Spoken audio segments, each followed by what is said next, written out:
Ryan Girdusky is on with us. He is the founder of the 1776 Project PAC and a political consultant. Welcome, Ryan. How are you? Good. Thanks for having me. It's been one crazy 12 hours. I bet it was. For people who didn't hear it, let me play what happened on CNN. If you don't want to be called Nazis, stop doing. You're called an anti-Semite more than anyone else at this table. Yeah. And people will sit there and no, by me. I never called you an anti-Semite. I mean, I'm not sitting here saying I'm a supporter of the Palestinians, so I'm used to it. Yeah, I hope your beeper doesn't go off. The thing is that you just say I should die? You should not. No, Did you just say I should be killed? No, I did not say that. No, I did not say that. No, I didn't. On live TV. I said I hope you. Let me just stop. So there's this fake outrage of, you just say I want to be killed. And Ryan immediately apologizes. Okay, fine. I'm sorry. Didn't mean to say that. I'm sorry. It was wrong. But the other guy doesn't apologize to you for calling you and people like you a Nazi. In my book, that's worse than a Hamas member. I mean, they're in the same category, but one's worse. Well, the funny thing is, I sound much funnier in re-listening to it than I did live because it was going crazy. Well, also the crazy thing was that he also said like Trump sounded like Goebbels. Now, I had never met Mr. Hasan before. I have heard a lot about him, but he was making accusations. I was calling him an anti-Semite, that I was like doing all these things to him. I've never spoken about him before. I had no idea who he was. And going on to that show, I decided so what happens is if you don't do cable news, the producers text you all the topics a few hours in advance, and they could range from things you know a lot about, things you don't know anything about. So one of the topics that they just changed, they're going to do 2 segments on the Trump rally because obviously it's the most important thing in the world. They actually scrubbed something about like war to cover, the show, the comedian Phil Tony. So then we were going on to do a segment at the end with Brian Stelter about trust and accuracy in the media. And I just about lost it. And I was like, here's what I'm going to do. This is what I said to myself going into the show. I'm going to tell him, you are fake news. You destroy accuracy in the media. You destroy trust in the media. And you owe everyone on CNN an apology for Russia, for Russiagate, for COVID, for the Stormy Daniels lawyer. I said, this is my last episode because they're never going to have me back after I do what I'm going to do. This was just a throwaway line because what happened was I got on set. The woman sitting next to me, who was also outraged, and I wasn't even speaking to her, she was making comments of white man humor the whole run into the show.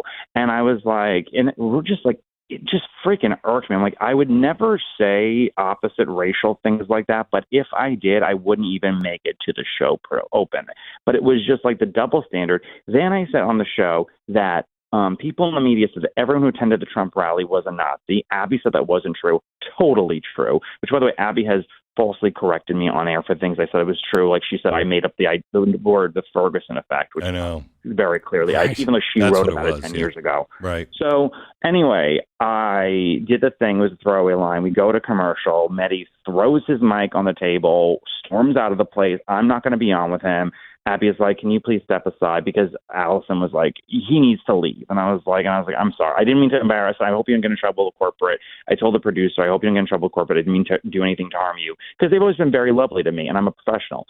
And that was that. And I was like, okay, cool. And then, you would have thought I'm responsible for the Hindenburg disaster, the way that people are responding to it. I'm like, calm the freaking hell down. I said to somebody who, by the way, always sits there and stands up for terrorists, or sits there and stands up and kowtows to terrorists, that and terrorist funding countries, that they are that their beef doesn't blow up. It's a joke, whatever.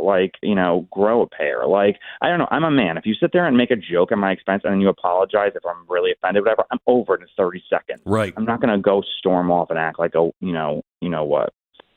So go ahead. I was going to say, Ryan, people probably don't know a lot about this guy, Mehdi Hasan. Is he, I'm sure you've looked into him a little bit more since all of this has gone down. He does seem to be well known for conveniently taking the side of terrorists over and over and over again.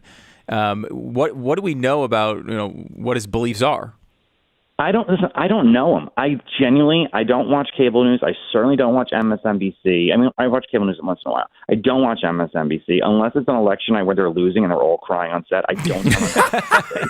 So I don't know what he's all about. I genuinely don't. I Googled him a couple, maybe 15 years ago. He said that non-believers are all cattle and animals and that gays are pedophiles. So that was basic. And he said he apologized since then. But that's basically all you need to know is where they're coming from. And I think that he was doing a show with the nation of I think it was Qatar. I don't know. I don't want to say they're saying anything, but he was doing a show with a foreign country at one point. He was booted off MSNBC. Whatever. I don't know. But literally, I don't know. I don't know. I don't want to sit there and say more. I've heard things, but I can't back all them up. Yeah, I mean, it seems like when you're talking about it's not great. It's not great. Right. When you're talking about rhetorical flourish of sorts, you could put your comment and him calling you a Nazi in roughly the same category, right? It's an overstatement. Sure, you're making a point. It's a debate. But when someone comes after you and calls you the worst, a member of the worst group of people that anyone can ever imagine, it's sort of normal to come back and be a little prickly about the situation.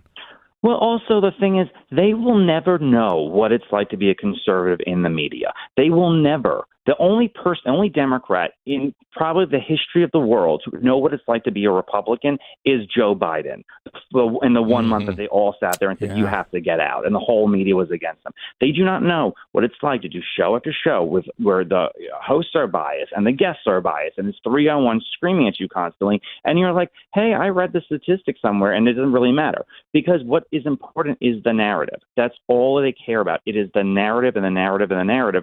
And if you sit there and you shoot against the narrative for so long, it is, they have to get rid of you.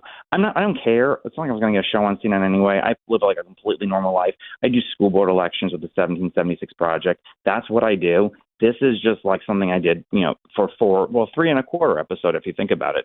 You were only on 3.25 episodes?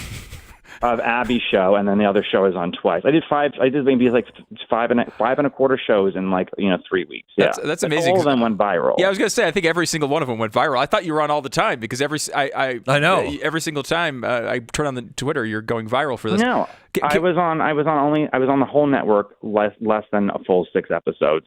And, whatever. I didn't care. But I had two, I want to give credit to some person. To the booking person at CNN who originally talked to me, they said, we're looking for a Republican. I said, if you want a Republican who's going to apologize for being a Republican, it ain't me. And they said, that's not what we're looking for, so you can come on. I said, okay, great.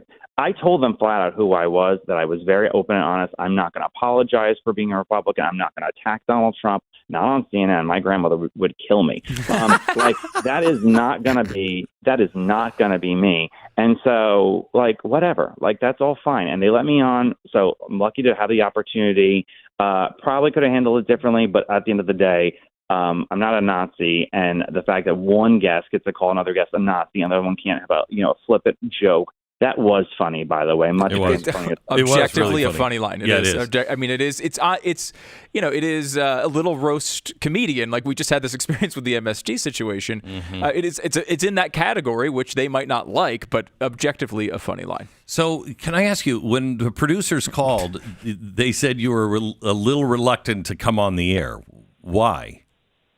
When they called about what? Coming on the air here. Here. Well, yeah. Because, listen, I mean, I didn't want to, not that I don't care about amplifying the story. I don't think it is a story. No one, in 24 hours, someone's going to find something else to be outraged with. I went to a party literally a few days ago, a conservative party, and every 4 seconds, some stranger I didn't know yelled at me, the Ferguson effect. And I was like, great. And I was like, and then I'm like, oh, great, I'm going to call Beeper for the rest of my life now. So I was like, I don't want to sit there and just be talking about this forever. So I was like, okay, I'll do a few shows today and then none after this, and that will be that.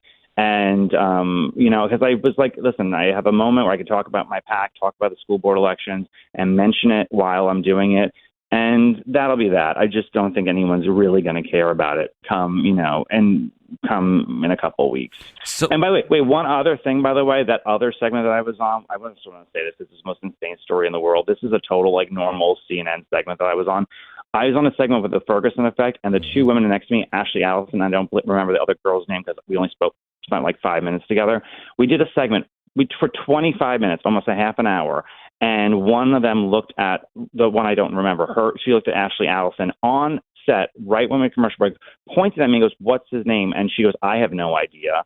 We've been on the show for 30 minutes together, and our names were publicly announced, and didn't sit there and say, like, "Oh, hi, nice to meet you," yada, yada, yada. A lot of just mean girl nonsense like that. So anyway, just wanted to. So the 1776 project, is that the 1776 project that was banned by or stopped immediately after Biden got into office?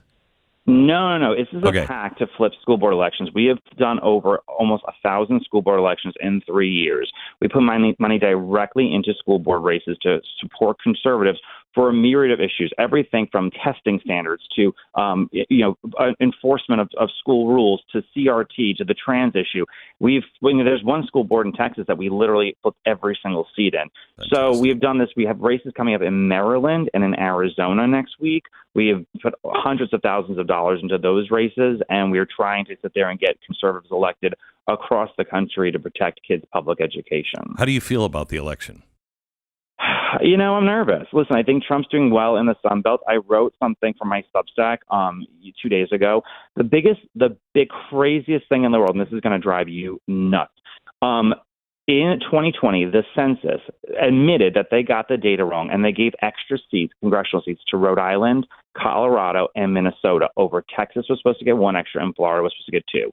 If Trump wins the Sun Belt and loses the 3 Rust Belt states, he will lose the election 270 to 268. Had they not misallocated those 3 seats, he would have won 271 to 267. So things like that, I'm at this point playing in my head, driving me crazy. He's got to win 1 Rust Belt state. We just got to win Michigan, Wisconsin, or Pennsylvania. Pennsylvania, thinking about Florida now. Pennsylvania. I think things look good. Republicans are voting like their life depends on it, which is great. We need to do a little bit more, and we just need to get some independence along the way, and he should win one of those states. Let me ask you, what's your take on the support behind Kamala? I think that a lot of it is people who, one, hate Trump, and they're just broken to hate Trump. I think that a part of it is also the astroturfed female empowerment nonsense that she's just so great. And I mean, look, she went from being Selena Myers on Veep to being a girl boss in 24 hours in the media. Like, everyone remembers, and this is why they hid her for so long. This is why they're keeping her hidden. She has $1 billion. It's a lot of money. She has all these unions. It's a lot of effort.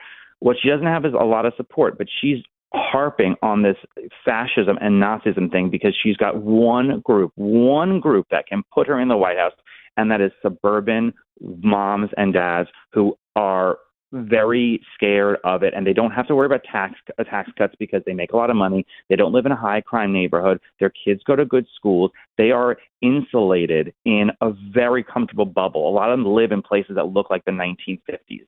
So they don't have this feeling. They all have Ukraine flags because it means nothing to them.